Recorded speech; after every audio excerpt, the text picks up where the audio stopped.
जय हिंद, राम राम। स्वागत है आप सभी का आपके अपने परिवार विद्यापति गुरुकुल में। जैसा आप सभी को पता ही है, निःशुल्क शिक्षा मुहिम अपने इस परिवार में हमने शुरू की हुई है। तो ज़्यादा सारी देर ना करते हुए आज की क्लास को शुरू करने का काम करते हैं।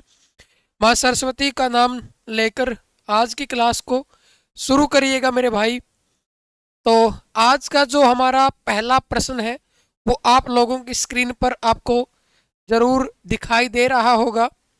और पहला प्रश्न है भाई, प्रतिरूप में कौन सा उपसर्ग है? तो प्रतिरूप शब्द में आपसे क्या पूछा गया भाई? उपसर्ग पूछा गया है। तो सबसे पहले तो मैं आपको बताना चाहूंगा कि उपसर्ग क्या होते हैं। ठीक है, कि अर्थात उपसर्ग कहते किसे हैं। अगर आपको यही नहीं पता होगा तो आप इसका आंसर कैसे करोगे? तो आप सभी ने ध्यान देना है कि जो उपसर्ग क्या होते हैं भाई, जो शब्दांश, ठीक है, जो शब्दांश शब्द के आगे जुड़कर, शब्द के आगे जुड़कर उसके अर्थ में परिवर्तन लाते हैं, उसके अर्थ में परिवर्तन लाते हैं, परिवर्तन लाते हैं, उन्हें क्या कहते हैं मेरे भाई? उनको उपसर्ग कहते हैं। और जो पीछे जुड़ते हैं उनको क्या कहते हैं? उनको प्रत्यय कहते हैं। पीछे कौन जुड़ते हैं? प्रत्यय जुड़ते हैं। अगर आप लोगों से उपसर्ग का विलोम शब्द पूछा जाता है, उपसर्ग का अगर विलोम शब्द पूछा जाता है तो वो प्रत्यय नहीं होगा, वो क्या रहेगा? उसका विलोम शब्द परसर्ग रहेगा भाई। क्या रहेगा रे?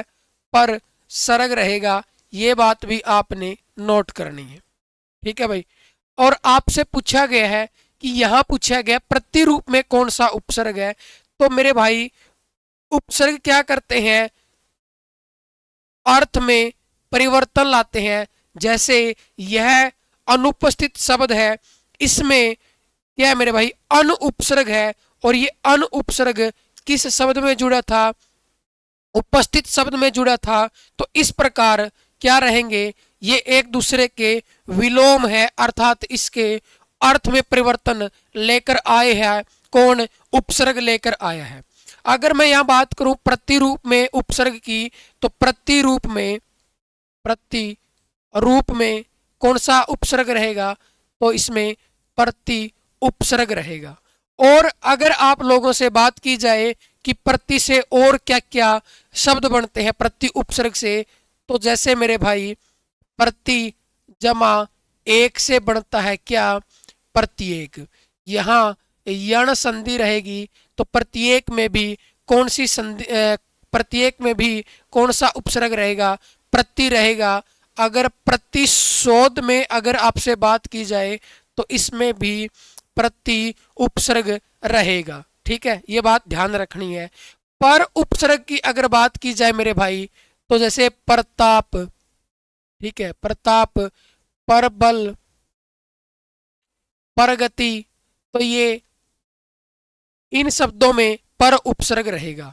अति की अगर बात की जाए तो अति का अर्थ होता है मेरे भाई अधिक। तो अति से क्या बनते हैं? अत्यधिक बनता है। अति जमा अधिक से बनता है अत्यधिक। यहां भी कौन सी संधि रहेगी? यण संधि रहेगी।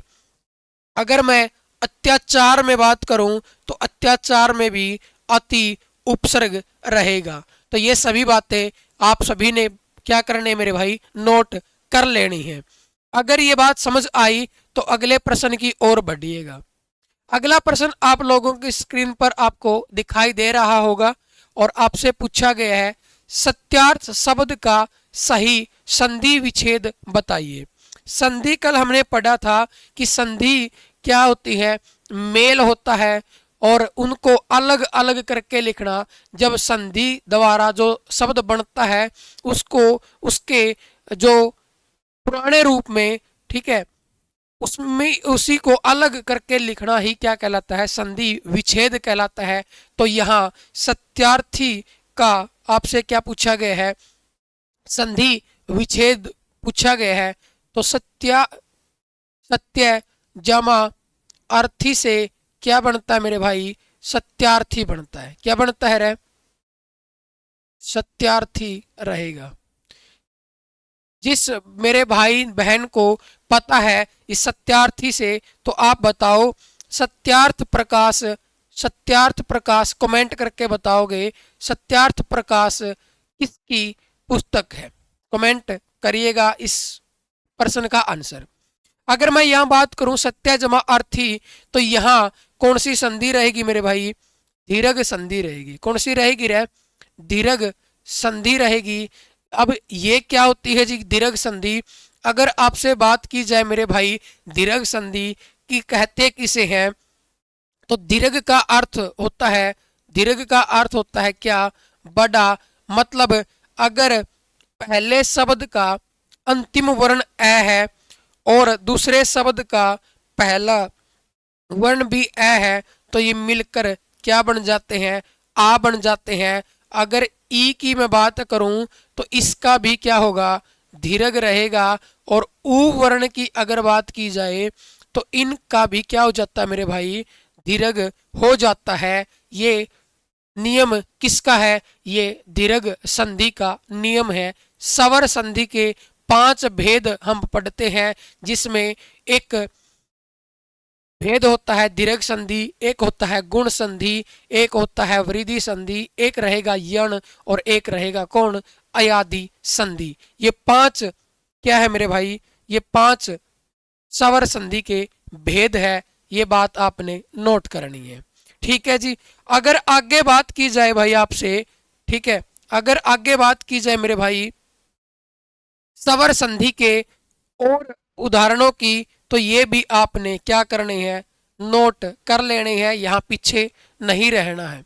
ये अपनी ही किताब की का जो एक पेज है उसमें संधि का जो ये पेज है ये हमने उठाया है यहाँ से। सवर संधि की बात की जाए तो सवर का सवर के साथ मेल होने से जो विकार उत्पन्न होता है सवर संधि कहते हैं। ये बात हम पढ़ चुके हैं। सवर संधि के 5 भेद रहेंगे मेरे भाई, ठीक है, 5 क्या रहेंगे रे, भेद रहेंगे। दीर्घ संधि की अगर बात की जाए तो ह्रस्व या दीर्घ ए ई उ री से परे यदि ह्रस्व या दीर्घ आ जाए तो दोनों मिलकर क्या हो जाते हैं, दीर्घ हो जाते हैं।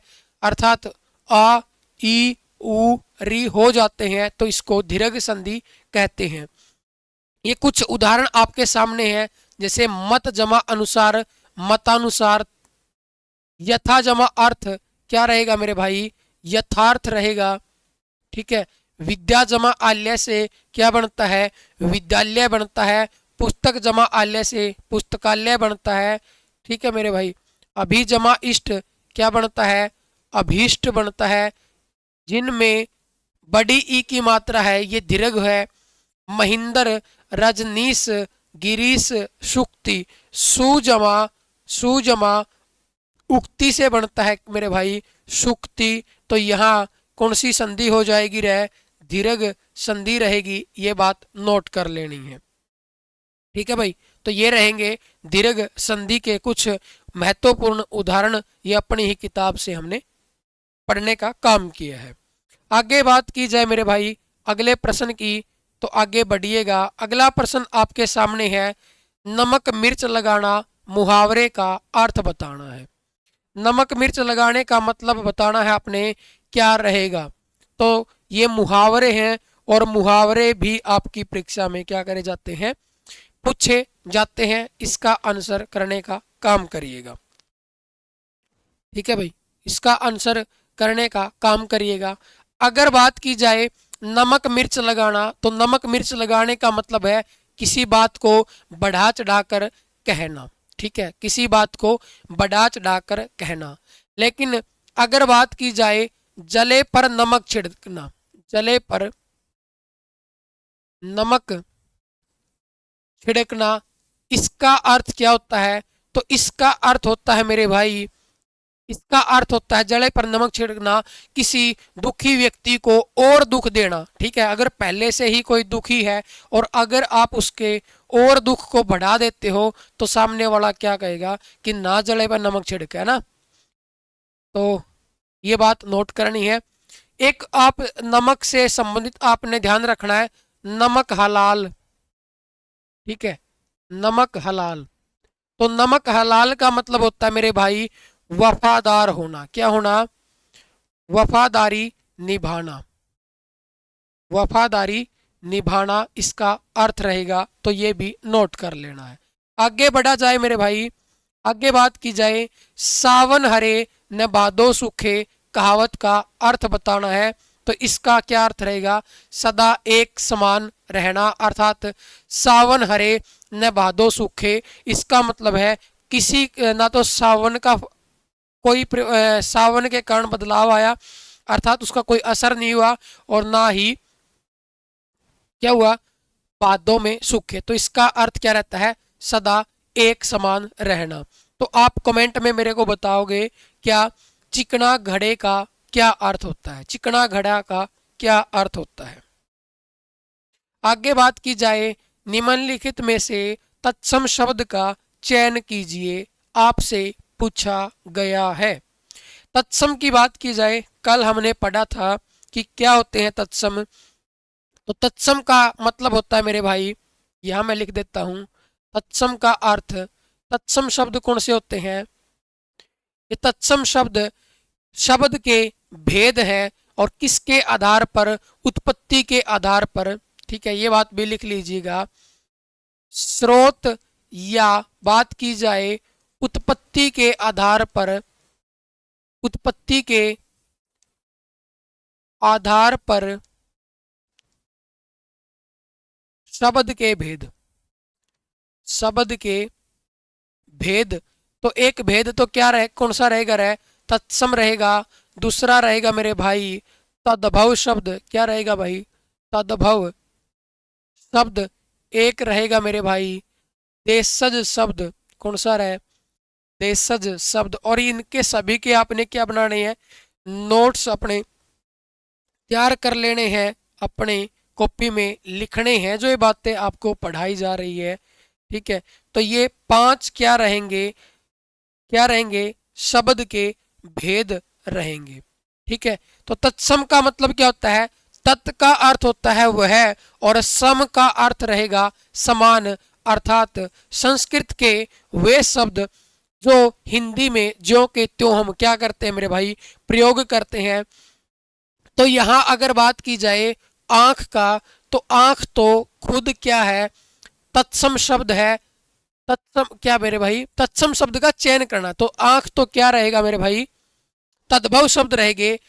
और इसका इसका तत्सम क्या रहेगा? अक्षी रहेगा।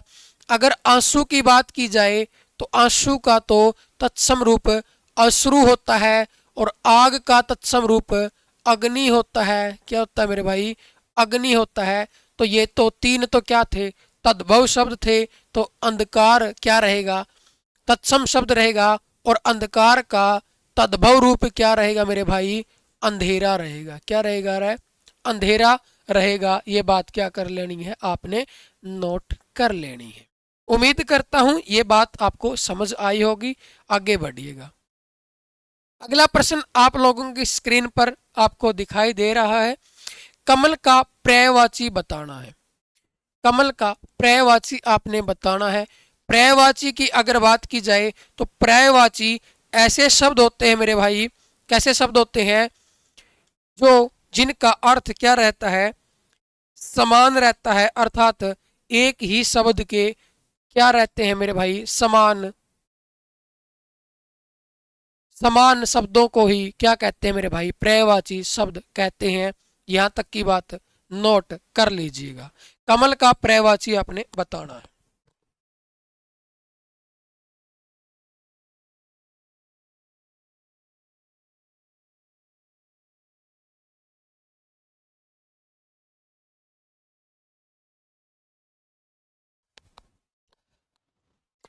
तो आपने कमल का क्या लिखने हैं, पर्यायवाची लिखने हैं। तो कमल के पर्यायवाची जलज रहेगा, ठीक है मेरे भाई। राजीव रहेगा। अरविंद भी किसका पर्यायवाची होता है मेरे भाई, अरविंद भी किसका रहे, कमल का पर्यायवाची रहेगा। एक आप लिख सकते हैं सरोज भी किसका अर्थ किसका होता है मेरे भाई, कमल के पर्यायवाची रहेंगे। तो आपसे पूछा गया कमल का पर्यायवाची, तो कमल का पर्यायवाची जलज रहेगा, ठीक है भाई। ये बात क्या कर लेनी है, आपने नोट कर लेनी है। नीरज, यहाँ निर्मल है, नीरज नहीं है भाई ये, ठीक है। तो नीरज भी क्या होता है, नीरज भी क्या होता है, कमल होता है। और आप लिख सकते हैं पुंडरिक भी क्या होता है, कमल का ही पर्यायवाची रहेगा। ये बात कर लेनी है नोट। आगे बढ़ो भाई। अगला प्रश्न आपकी स्क्रीन पर, जिसने ऋण चुका दिया हो इस शब्द समूह के लिए एक शब्द बताइए। अर्थात ये वाक्यांश के लिए एक शब्द है, आपने बताना है जिसने ऋण चुका दिया हो उसको क्या कहते हैं। तो मेरे भाई ओ बहनों, उसको तो क्या कहते हैं, वो ऋण कहते हैं, ठीक है। ऋणी की अगर बात की जाए तो ऋणी का तो मतलब ही क्या कौन होता है, जिसने ऋण न चुकाया हो, अर्थात जो कर्ज ले रहा हो उसको क्या कहते हैं, कर्जदार कहते हैं, ठीक है। कृतज्ञ की बात की जाए तो इसका अर्थ होता है जो उपकार को, जो उपकार को मानता हो, ठीक है। और जो उपकार को न मानता हो, जो उपकार को नहीं मानता उसको कहते हैं कृतघ्न। क्या कहते हैं, कृतघ्न। क्या कहते हैं रे, कृतघ्न कहते हैं। और आप सभी ने लिखना है वर्ष में एक बार होने वाले को, वर्ष में एक बार होने वाला को क्या कहते हैं, वार्षिक कहते हैं। क्या कहते हैं मेरे भाई, वार्षिक कहते हैं। और सप्ताह में एक बार वाले को क्या कहते हैं, सप्ताह में एक बार। अगर कोई काम सप्ताह में एक बार होता है तो उसको क्या कहते हैं, साप्ताहिक कहते हैं। क्या कहते हैं रे, उसको साप्ताहिक कहते हैं,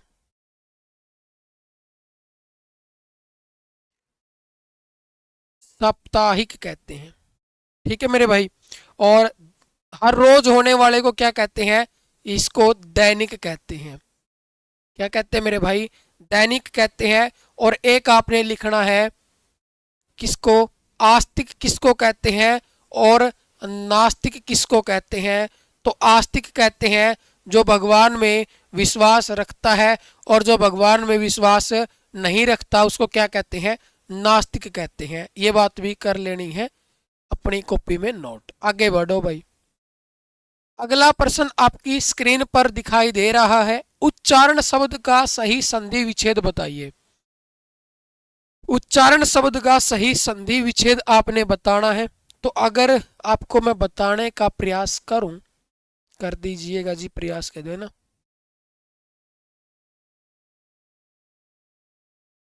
तो उच्चारण शब्द, उच्चारण शब्द मेरे भाई उत जमाचारण से बने हैं, ठीक है।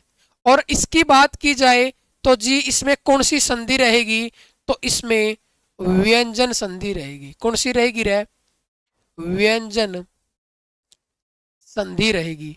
जी व्यंजन संधि क्यों रहेगी, क्योंकि इसका तो अंतिम वर्ण और इसका पहला वर्ण को क्या है, दोनों ये भी व्यंजन है और ये भी व्यंजन है। तो कौन सी संधि रहेगी, व्यंजन संधि रहेगी। जी नियम कौन सा रहेगा व्यंजन संधि का, तो व्यंजन संधि में एक नियम है, और वो नियम क्या कहता है कि अगर तय के बाद चय हो तो तय को चय हो जाता है। लिख लीजिएगा। क्या, तय के बाद, तय के बाद चय हो तो तय को चय हो जाता है, ये नियम रहेगा। जी हम कैसे माने, जैसे सत जमा चरित्र, तो इसका इसका क्या रहेगा, इसका इसकी क्या संधि रहेगी, इसकी क्या संधि रहेगी, सच चरित्र। ठीक है भाई, क्या रहेगी रे, सच चरित्र। जैसे शत जमा चित, तो ये इसकी संधि क्या रहेगी, सचित। क्या रहेगी मेरे भाई, सचित। ये भी नोट कर लेनी है। और इसमें कौन सी संधि रहेगी, व्यंजन संधि रहेगी। आगे बढ़ जाओ भाई। आगे है मेरे भाई, कोल्लू का बैल मुहावरे का अर्थ बताना है। तो कोल्लू का बैल मतलब जिस प्रकार कोल्लू में बैल काम करते हैं, तो वो कैसे करते हैं काम, बुरी तरह से जुटे रहना अर्थात अधिक परिश्रम करना। तो इसका क्या रहेगा, काम में बुरी तरह जुटे रहना। आगे बढ़िएगा जी। आगे है मेरे भाई, ओखली में सिर दिया तो मुसलों से क्या डरना। अगर आपने किसी कठिन काम में हाथ लगा लिया ही है तो आपको मुसीबतों से नहीं डरना है, क्योंकि संघर्ष ही क्या होते हैं मेरे भाई, संघर्ष ही आदमी को निखारता है। तो ओखली में सिर दिया तो मुसलों से क्या डरना, तो मुसीबत मतलब काम से कष्ट क्या अर्थात कोई कष्ट की परवाह न करना। ठीक है भाई। आगे है, झाग का पर्यायवाची शब्द आपने बताना है। झाग का पर्यायवाची शब्द आपने क्या करना मेरे भाई, बताना है। इसके क्या रहेंगे, तो झाग का पर्यायवाची क्या रहेगा मेरे भाई, फेन रहेगा। ठीक है। अगर बात की जाए ओस की, तो ओस के जो पर्यायवाची है वो क्या रहेंगे, तुषार रहेगा। ठीक है, तुषार रहेगा। और बिंदु की अगर बात की जाए, ठीक है मेरे भाई, बिंदु की, ओस के और क्या क्या पर्यायवाची होते हैं, एक क्या होते हैं, टपक होता है। ठीक है। बिंदु की अगर बात की जाए तो बिंदु का जो पर्यायवाची शब्द है मेरे भाई वो रहेगा कतरा या कण। ठीक है, कतरा या, और क्या बात की जाए, कण, ये किसके पर्यायवाची रहेंगे, बिंदु के रहेंगे। तो झाग का पर्यायवाची क्या रहेगा मेरे भाई, फेन रहेगा। आगे बात की जाए, आगे बात की जाए, प्रजा द्वारा चलाया हुआ राज्य क्या कहलाता है। तो प्रजा द्वारा जो राज्य चलाया जाता है मेरे भाई उसको क्या कहते हैं रे, राजतंत्र किसको कहते हैं, राजतंत्र कहते हैं राजा द्वारा जो तंत्र चलाया जाता है उसको क्या कहते हैं, राजतंत्र कहते हैं। स्वतंत्र किसको कहते हैं, स्वतंत्र कहते हैं स्व खुद का तंत्र अर्थात क्या होना, आजाद होना। और इसका विलोम शब्द क्या रहेगा, परतंत्र रहेगा। पर का अर्थ होता है दूसरा, परतंत्र दूसरे का तंत्र। तो प्रजा द्वारा चलाया हुआ राज्य को क्या कहते हैं, प्रजातंत्र, या फिर इसको हम क्या कह सकते हैं, और लोकतंत्र भी हम इसको कह सकते हैं। ठीक है, तो ये भी क्या कर लेनी है, नोट कर लेना है। अगले प्रश्न की बात की जाए मेरे भाई, आगे पूछी गई है क्या, वर्तनी। और वर्तनी क्या होती है, स्पेलिंग्स। जी इनमें से कौन सा जो निसंदेह है वो ठीक लिखा गया है, ये आपने बताना है। तो निसंदेह की बात की जाए तो ये सही वर्तनी तो ये रहेगी, लेकिन क्यों रहेगी, क्योंकि जी नी जमा संदेह से बना है जी। ठीक है। और विसर्ग को क्या हो जाता है मेरे भाई, श हो जाता है। और इसमें कौन सी संधि रहेगी, विसर्ग संधि रहेगी। क्या रहेगी रह, विसर्ग संधि रहेगी। जी विसर्ग संधि कहते किसको है, ये भी नोट कर लेनी है। विसर्ग का स्वर या व्यंजन के साथ मेल होने से जो विकार उत्पन्न होता है उसको विसर्ग संधि कहते हैं। ये बात कर लेनी है क्या, नोट। आगे बढ़ जाओ जी। आगे बात की जाए मेरे भाई, मान शब्द का सही विलोम आपने बताना है। विलोम का मतलब होता है मान का उल्टा बताना है, अर्थात इसका विपरीतार्थक शब्द आपने बताना है। विलोम का अर्थ क्या होता है? उल्टा। तो मान का उल्टा शब्द इसमें से चुनना है। सवमान रहेगा, सम्मान रहेगा, अभिमान रहेगा या अपमान रहेगा। सवमान, सम्मान, तो मान और सम्मान एक ही बात होती है, ठीक है। वैसे ये तीन शब्द होते हैं, ये भी आपने ध्यान देनी है। एक तो सम्मान होता है, एक समान होता है, एक सामान होता है, और इन तीनों के अर्थ क्या है मेरे भाई? अलग अलग है। तो सम्मान तो क्या होता है? आदर होता है। समान क्या होता है? बराबर होता है। और मेरे भाई सामान क्या होती है? वस्तु होती है, ठीक है मेरे भाई। तो ये तो क्या रहेगा? इसका पर्यायवाची ही है, ठीक है। अपमान इसका क्या रहेगा? विलोम शब्द रहेगा। तो इसका सही विलोम शब्द क्या रहेगा? अपमान रहेगा। अभिमान का विलोम शब्द क्या रहेगा? विनम्रता रहेगा। क्या रहेगा? विनम्रता। ये बात क्या कर लेनी है? नोट कर लेनी है जी। अगर गौरव का विलोम शब्द आपसे पूछा जाता है तो गौरव का विलोम शब्द क्या रहेगा? लाघव रहेगा, ठीक है। निंदा का अगर आपसे पर्यायवाची शब्द पूछा जाता है, सॉरी माफी चाहूंगा, विलोम शब्द अगर आपसे पूछा जाता है किसका? निंदा का, तो निंदा का विलोम शब्द क्या रहेगा?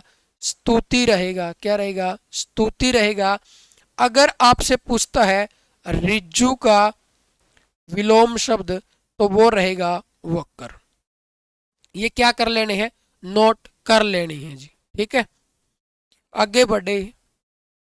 आगे है मेरे भाई, बाप दादा शब्द में कौन सा समास है? तो बाप दादा की अगर बात की जाए तो इसका पहले तो आपने क्या देखना है? रे विग्रह देखना है। इसका क्या देखना है? विग्रह। तो इसका विग्रह क्या रहेगा? इसका विग्रह रहेगा क्या? बाप और दादा। क्या रहेगा?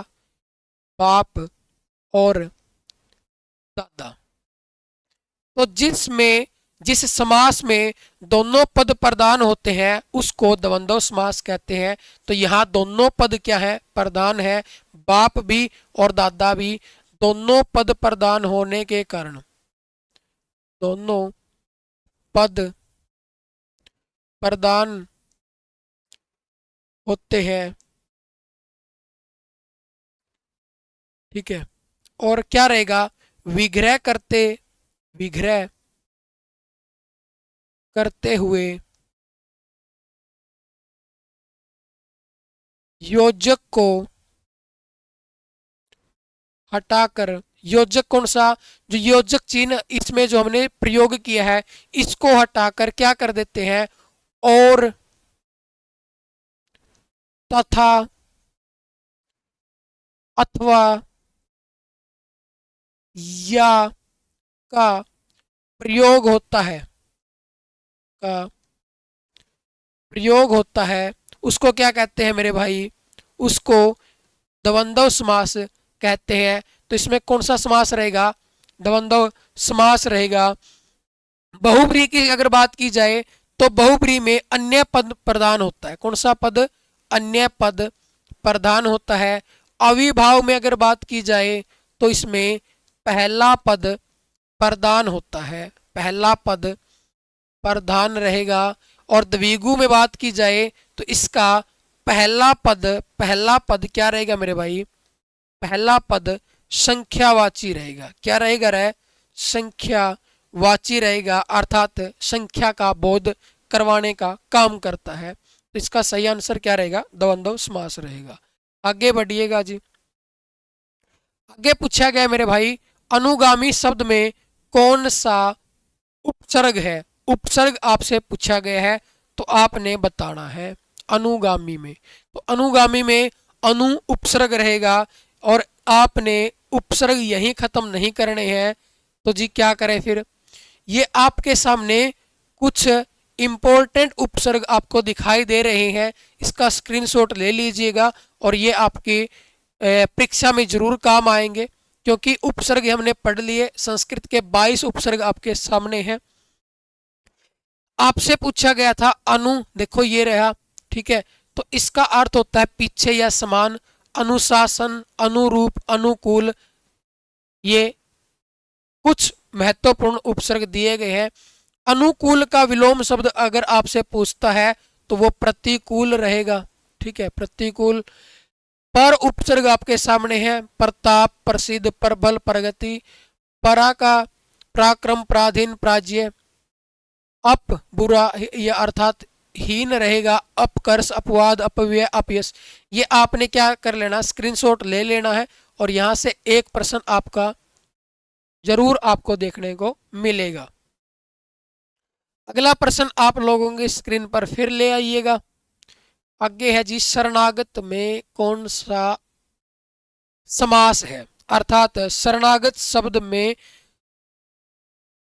समास बताना है, ठीक है, शरणागत में समास बताना है। तो शरणागत का जो विग्रह है वो विग्रह कर दो जी, ठीक है भाई, क्या बता दो रे, विग्रह बता दो जी। तो शरणागत,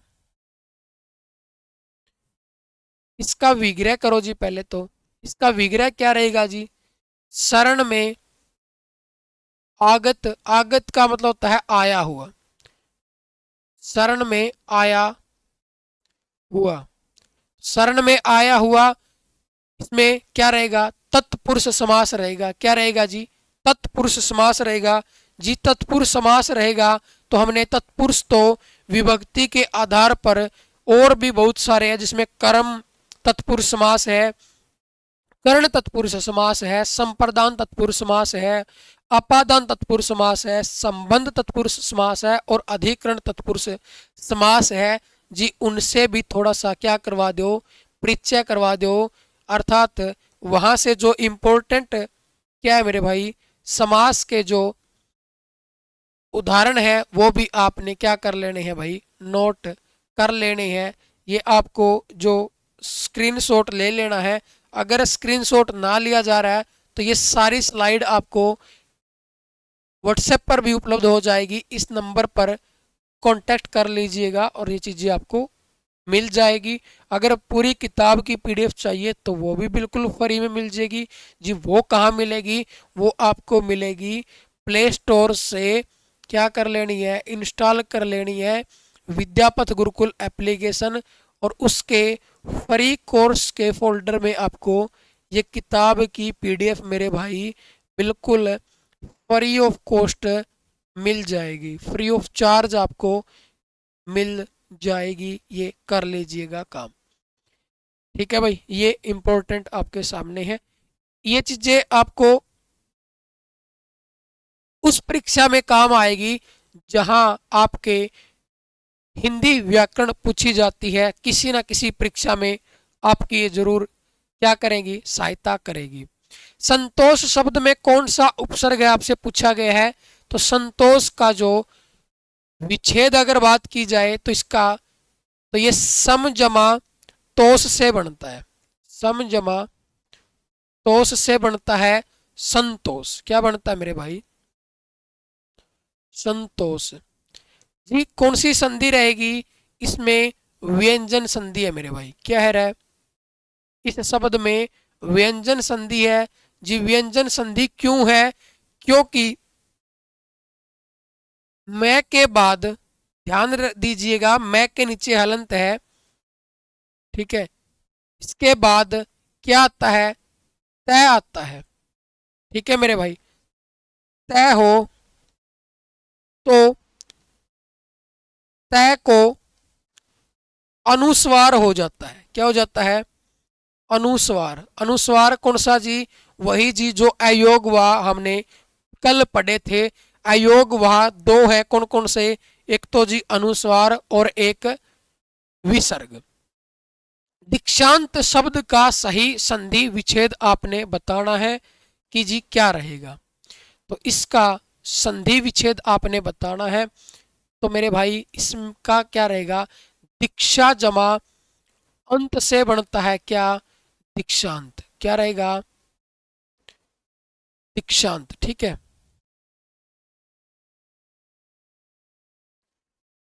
दीक्षांत।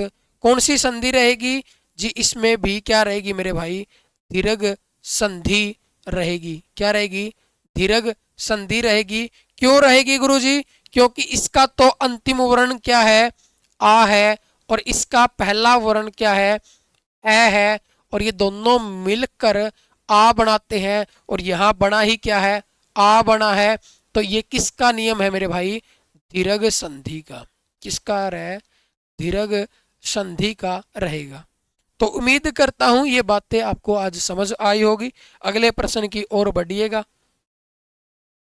आगे है आंखों में धूल डालना। आंखों में धूल डालना अर्थात आंखों में धूल झोंकना भी आप इसको लिख सकते हैं। तो इसका क्या मतलब रहेगा जी? इसका मतलब रहेगा धोखा देना। आंखों में धूल झोंकना।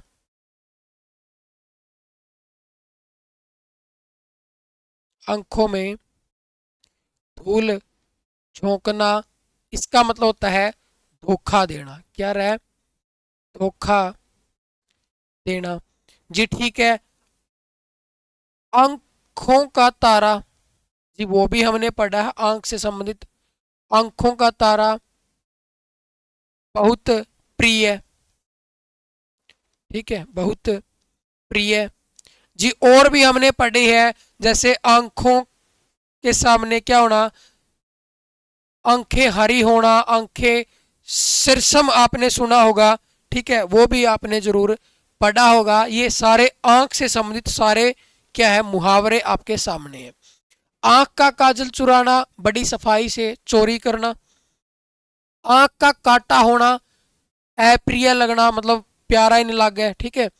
आंख चरने जाना, कहेगा तेरी तो आंख चरण जा रही है, मतलब सामने की वस्तु दिखाई न देना।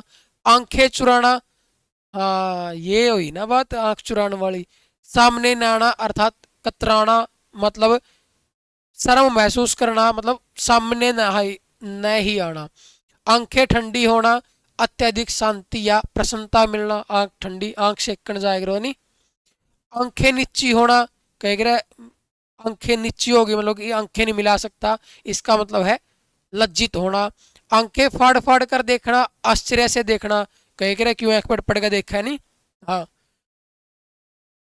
आगे है आंखें सेकना।